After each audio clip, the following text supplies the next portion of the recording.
اعوذ باللہ من الشیطان الرجیم، بسم اللہ الرحمن الرحیم۔ الحمد للہ رب العالمین والصلاۃ والسلام علی سید المرسلین وخاتم النبیین، اما بعد۔ صحیح بخاری باب کتاب المغازی، حدیث نمبر 4296، اردو ترجمہ۔ ہم سے قنیبہ نے بیان کیا، کہا ہم سے لیث نے بیان کیا، ان سے یزید بن ابی حبیب نے، ان سے عطا بن ابی رباح نے، اور ان سے جابر بن عبداللہ رضی اللہ عنہ نے بیان کیا۔ انہوں نے نبی کریم صلی اللہ علیہ وسلم سے سنا، آپ نے فتح مکہ کے موقع پر مکہ مکرمہ میں فرمایا تھا کہ اللہ اور اس کے رسول نے شراب کی خرید و فروخت مطلق حرام قرار دے دی ہے۔ حدیث نمبر 4297، فتح مکہ کے زمانے میں نبی کریم صلی اللہ علیہ وسلم کا مکہ میں قیام کرنا۔ ہم سے ابو نعیم نے بیان کیا، کہا ہم سے سفیان سوری نے بیان کیا، دوسری سند، اور ہم سے قبیصہ بن عقبہ نے بیان کیا، کہا ہم سے سفیان سوری نے بیان کیا، ان سے یحییٰ بن ابی اسحاق نے، اور ان سے انس رضی اللہ عنہ نے بیان کیا کہ ہم نبی کریم صلی اللہ علیہ وسلم کے ساتھ مکے میں 10 دن ٹھہرے تھے، اور اس مدت میں ہم نماز قصر کرتے تھے۔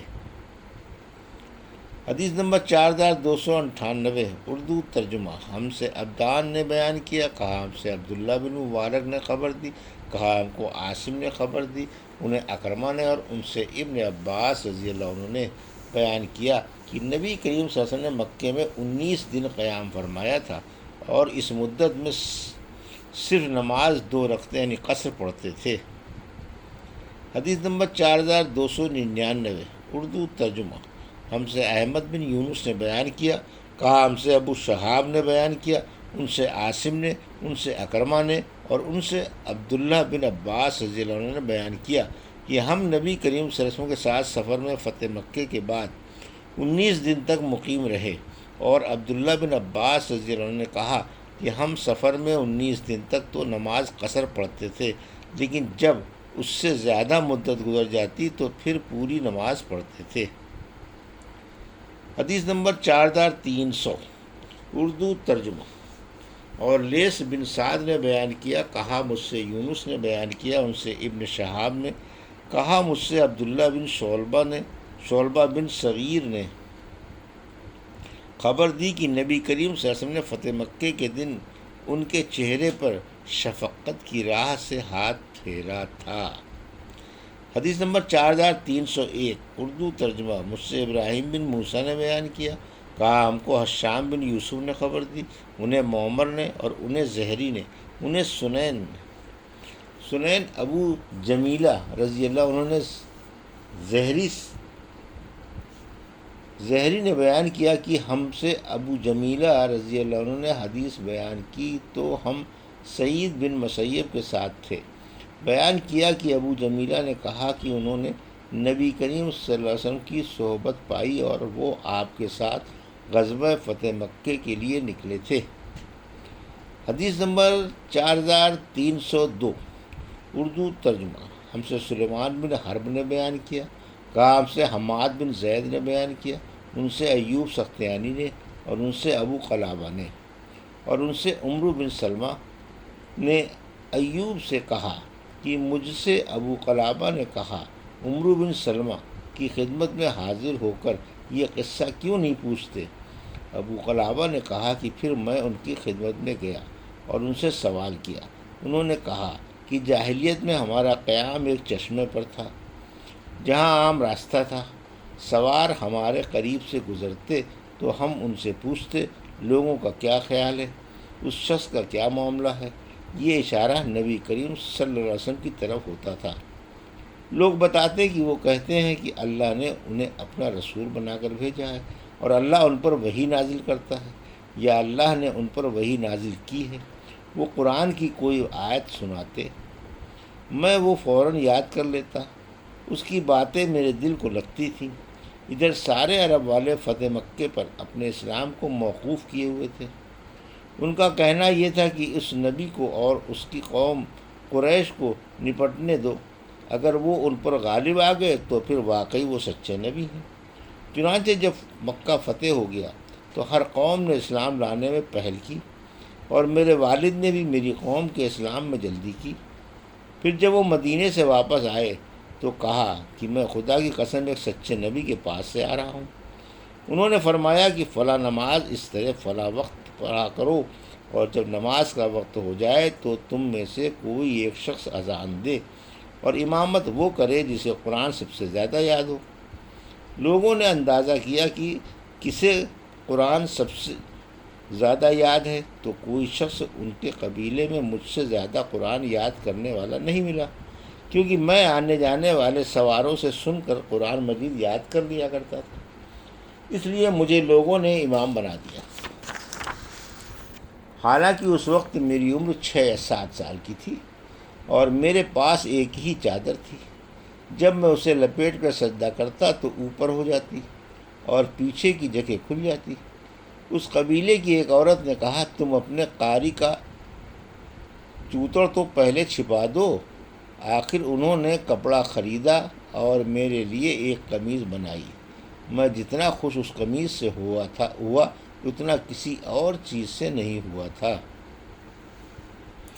حدیث نمبر 4303، اردو ترجمہ۔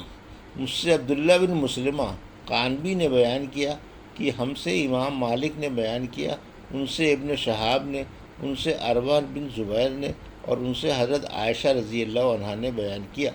نبی کریم صلی اللہ علیہ وسلم سے دوسری سند اور لیث بن سعد نے کہا، مجھ سے یونس نے بیان کیا، ان سے ابن شہاب نے، انہیں عروہ بن زبیر نے خبر دی، اور ان سے حضرت عائشہ رضی اللہ عنہا نے بیان کیا کہ عتبہ بن ابی وقاص نے مرتے وقت زمانہ جاہلیت میں اپنے بھائی سعد بن ابی وقاص کو وصیت کی تھی کہ وہ زمع بن قیس کی باندی سے پیدا ہونے والے بچے کو اپنے قبضے میں لے لیں۔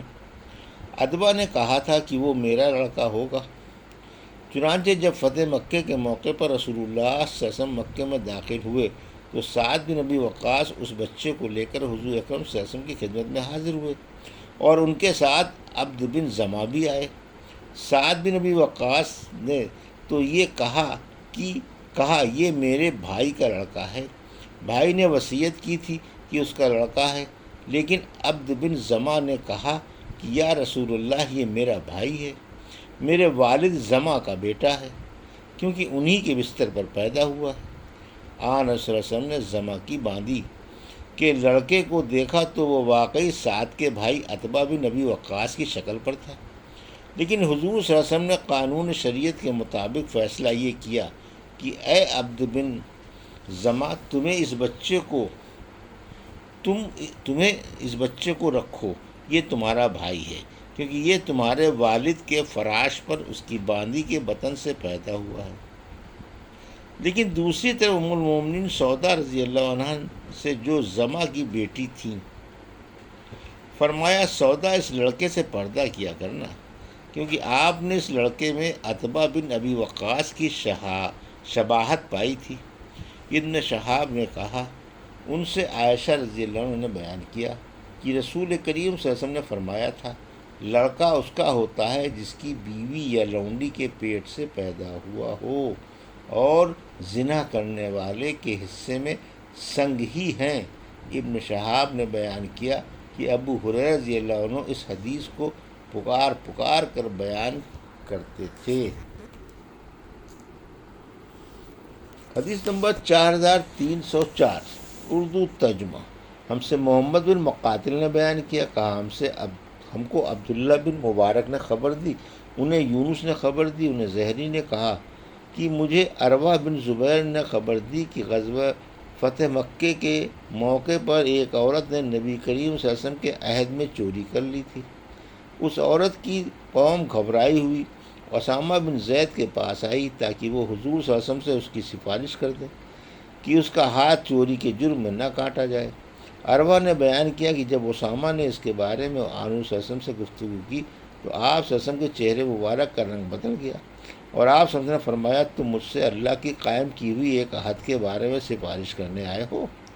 اسامہ نے عرض کیا، میرے لیے دعائے مغفرت کیجیے یا رسول اللہ۔